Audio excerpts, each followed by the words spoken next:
Chapter 65. Lucy Mayrill 2. Cats, as a species, are all so unpredictable, they never play along as you want them to.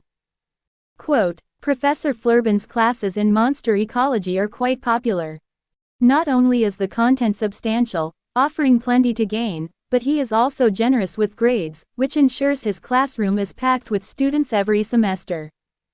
They may act all high and mighty, pretending to be too proud for affection, but the moment you're busy and pay them no mind, they suddenly cling to you and seek attention. It really baffles me how they only treat you like their owner when they're desperate. Quote, with his moderately long hair flowing down and his slightly unshaven chin, he presents the very picture of dandyism. No wonder he's so popular with the female students. During class, when he senses the mood dipping, he skillfully changes the atmosphere with various anecdotes, demonstrating his seasoned teaching abilities. Cats are all like that by nature. If you want to handle them as you wish, the best approach is to simply withdraw your attention. I'm sure there are students here planning to specialize in contract summoning or handling of magical creatures. When dealing with feline creatures, try it out. Rather than forcing yourself to win their favor and befriend them, take the stance of unconcern, and surprisingly, they'll be the ones to pander to you. To be frank, dealing with this is even harder than romance. Quote, laughter and applause ripple through the class, signaling a successful lighten of the mood. Well, astonishingly, the study of magical creature ecology even includes examples of feline creatures. Let's see if I can pick out one such example. While student attention is high, he quickly transitions back to the main lecture content with ease. It's true that there's no match for Flurbin's lecturing prowess in the field of monster ecology.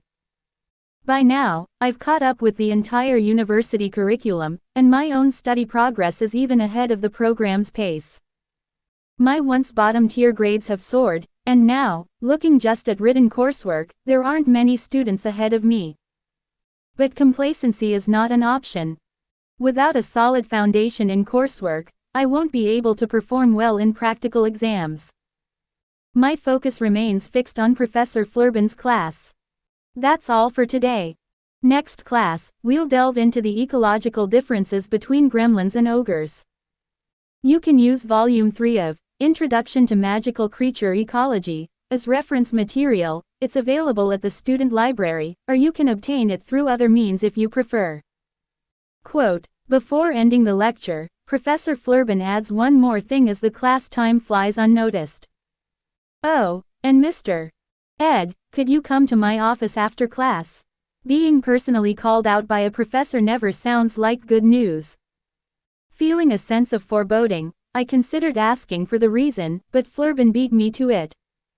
There's been a communication from the university. There's something I'd like to discuss with you concerning the scholarship for university assistants. Quote, a surprisingly welcome piece of news. Asterisk. Do you know about the University Assistant Scholarship Program?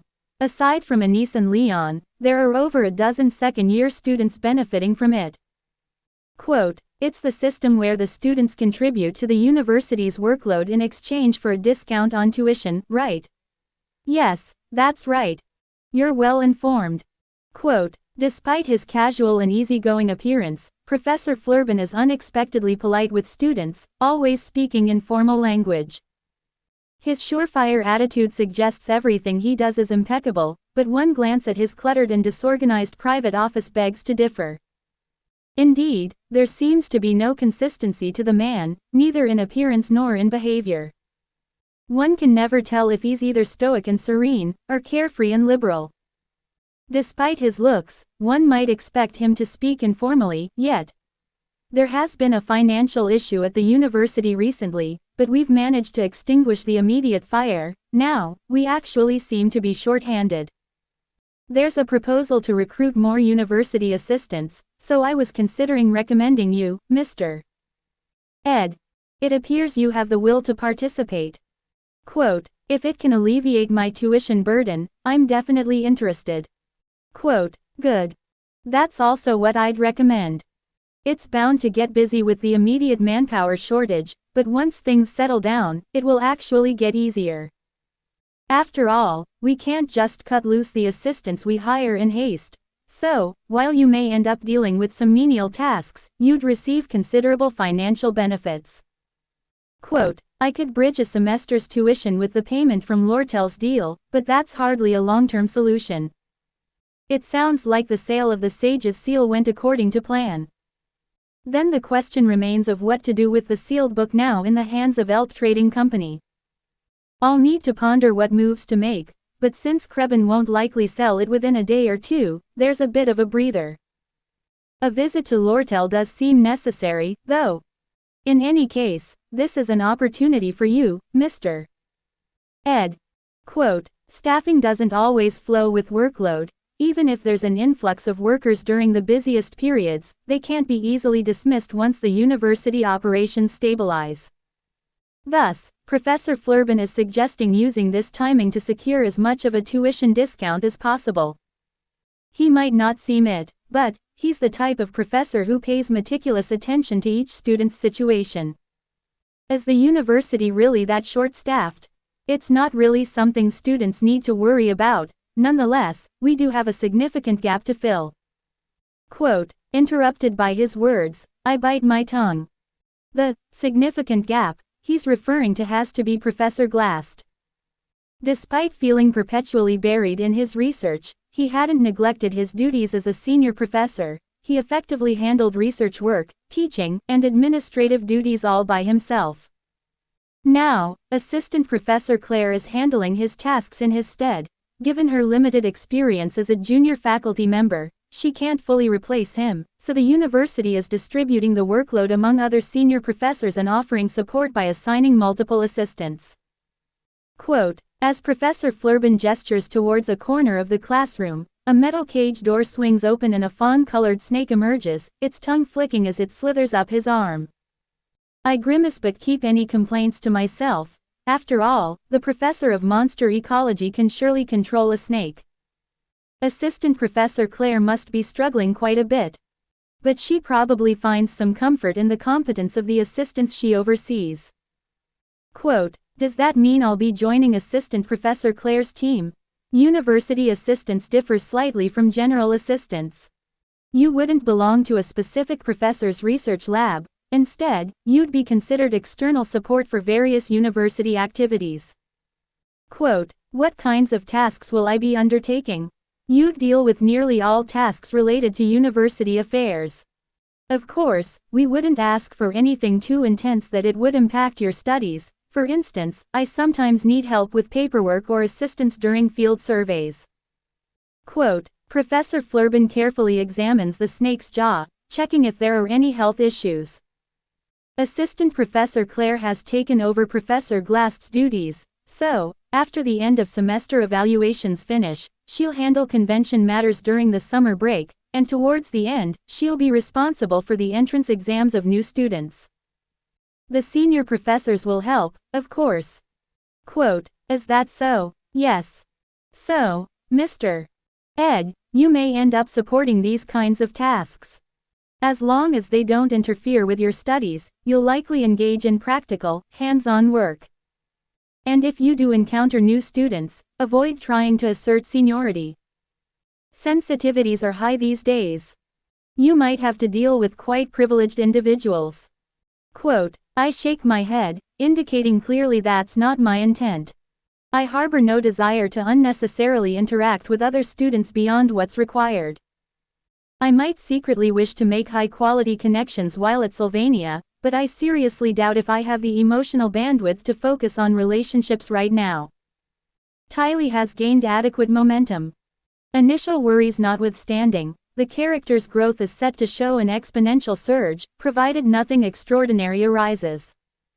She managed to maintain the trajectory even during the tumultuous Glast skirmish, accomplishing everything despite numerous anomalies.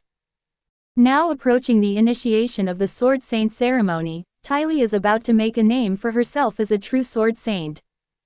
Perhaps it's time for me to pay attention to other matters, but these thoughts are cut short by a creeping anxiety. There's no downside to being thorough. Especially with the new students, there are a lot of sensitive matters. Most importantly, the Holy Maiden of the Telos cult is rumored to be enrolling. Quote, Professor Flurbin sighs heavily. Every school year has its student of interest, regardless of their prowess. For the first years, it's Penny from the Chloral Empire who captures the spotlight. For next year's freshmen, it's Clarice from the Telos cult. Clarice, the heart of Telos and the final heroine of Sylvania's failed swordsman. True, the Holy Maiden's enrollment is attracting all the interest, but there's also a plethora of notable figures among the new students. Now that you'll be somewhat representing the university, it might not be a bad idea to keep an eye on them. Quote, he then retrieves a document and skim reads it. It seems the university's faculty already share information about the key incoming students. The university administration must feel the heat as well. An overwhelming number of prodigiously talented or well-bred students are enrolling this year, placing extra weight on the professors' shoulders. But, you know, it's rare to have such an array of brilliant talents under your charge, Mr. Ed. A chance to act as senior to the likes of the only son of the Northern Border Legion Commandant, the descendant of the Catastrophe Alchemist, or a scion of the continent's most powerful dynasty. Before he can finish, Professor Flurbin halts, as if he's revealed too much. Perhaps he spoke too comfortably in front of a student, a slip unbecoming of someone so shrewd. As someone disowned by my own house, this topic could be sensitive. I glance at the report Flurbin is holding. As expected, it contains exactly what I thought. There's no need for the professor to mind a student's feelings so much, but still, some things can wound a student's pride. I respond, unaffectedly, that's all right, Professor. Quote, inscribed with magic, the photograph reveals a young girl. Her luxurious golden hair embraces her upper body like folded wings. Her keen eyes and distinct features are strikingly reminiscent of someone. Although her nobility rivals that of ducal ladies, it's palpable. It would be impossible to even call it a kind facade in jest. The Failed Sword Saint of Sylvania, Act 3, Scene 2. The Student Council President Elections boss, known as the Lesser Evil Young Lady. There was no need for surprise. Tanya Rothtailor's admission was something I had been aware of from the start. Asterisk, hey. We're running low on firewood. Quote, I doubted my ears for a moment. Lucy, who would freely eat the jerky hung on the drying rack, lie sprawled anywhere in the camp for a nap, or occasionally stare blankly at the wind on the cabin rooftop when awake, was now suddenly making a productive comment. What, isn't it obvious that we're running low on firewood? Sitting in front of the campfire, sharpening arrows, I asked again. What was she saying? Lucy, who had been lazily lying around as if everything in the world was bothersome, was worried about a shortage of firewood. Winter is coming, and we'll run out of firewood. Quote, Lucy sat nearby on a rock, chewing on jerky. Well, more draped than seated based on her slouched posture. The voice was still drowsily murmuring as usual, but the content was nothing I could ever associate with Lucy. Well, that's true, but lately, we hadn't been focusing as much on gathering firewood. Originally, we had planned to stockpile in preparation for winter, but I was counting on moving into Dex Hall around the winter break, so I didn't think we needed that much reserve. Why aren't you hunting these days? Why this all of a sudden?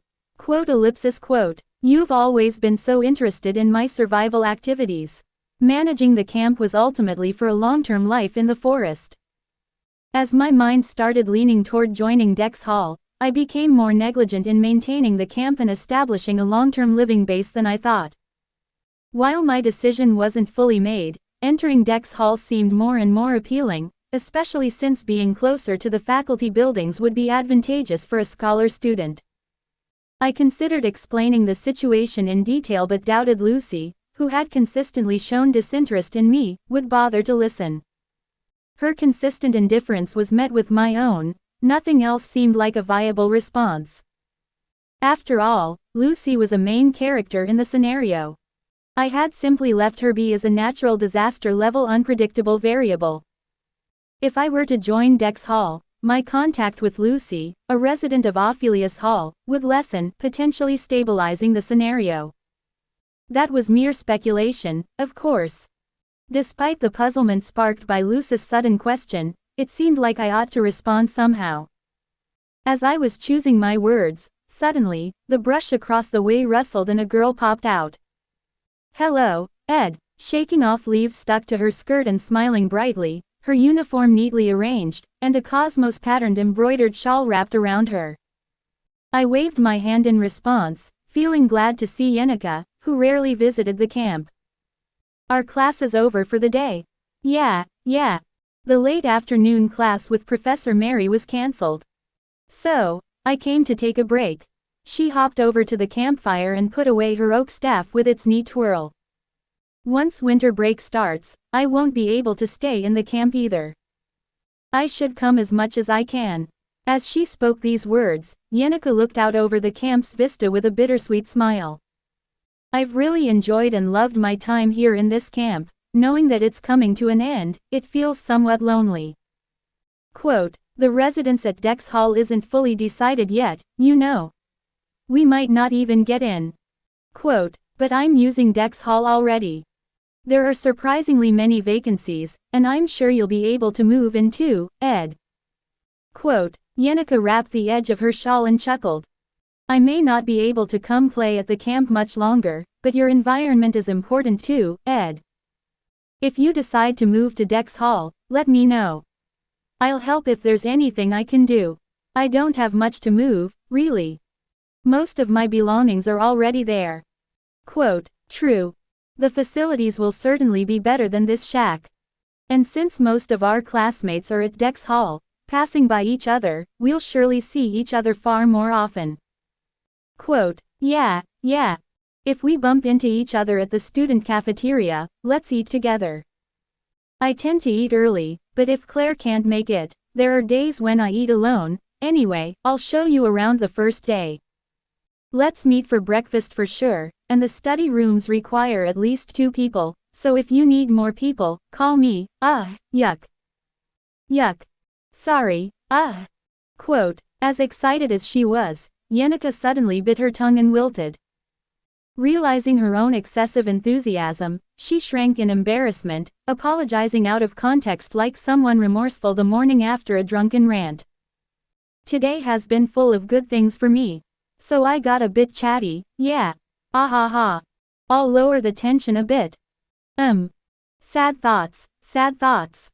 Quote, end of semester evaluations are coming up, and there's the student council elections during the break. I need to train more for the high spirit contract ceremony, yep.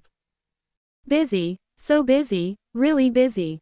Pinching the corners of her mouth, Yenica's charming murmurs continued. I had nothing to add, so I just waited. Then, suddenly, she straightened up with an, right. Ta-da, she produced a crisp document from her chest. A Dex Hall application form. Yeah. During the application season, late submissions often get overlooked. So, it's best to fill this out in advance and ponder over it. Quote, "Oh, you even took care of this for me. Thanks a lot, Yenica." Quote, "I've filled one out before when resigning from Ophelius Hall. It's somewhat tricky to complete and the standards vary, so it's a hassle to do on your own. I've done it once, so let's fill it out together while I'm here. You can keep it, and submit it whenever you're ready." Quote, "Given how stressful it could be to fill this out later, I truly appreciated her consideration." As I reached to take the form she offered, whoosh. Someone suddenly interjected between Yenica and me, unanticipated. The view was blocked by a gigantic witch's hat, but it was easy to know who it was. Lucy. Even Yenica stuttered in surprise. With arms outstretched, blocking the way unexpectedly, Lucy was, inexplicably wide-eyed, drenched in cold sweat. Seeing this expression for the first time, I was momentarily taken aback. Lucy had shown no interest in Yenica at all.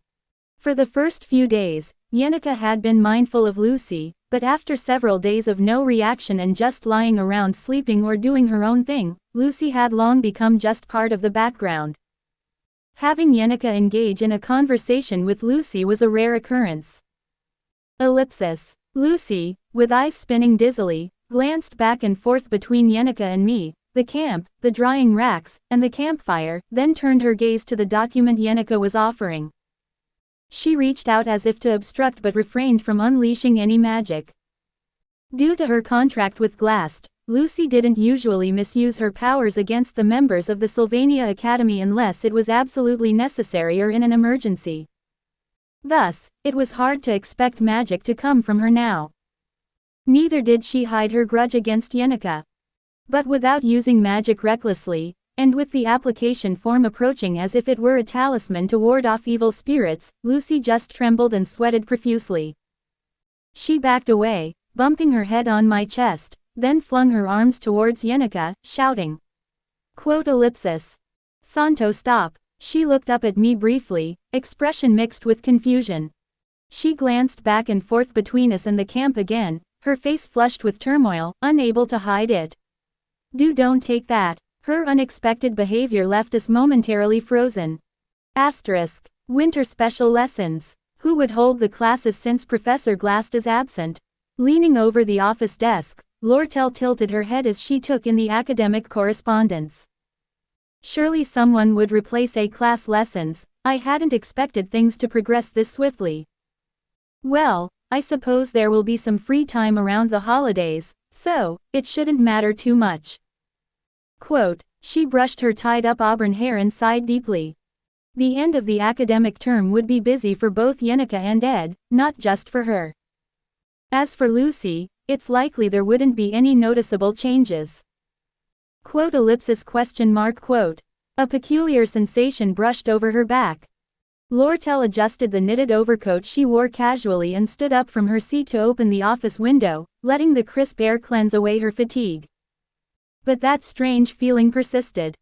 What is this? Why does it feel so ominous? She pondered thoughtfully as she took in the late fall panorama of Sylvania. Winter was coming. If you want to have more videos like this, then like and subscribe to my channel.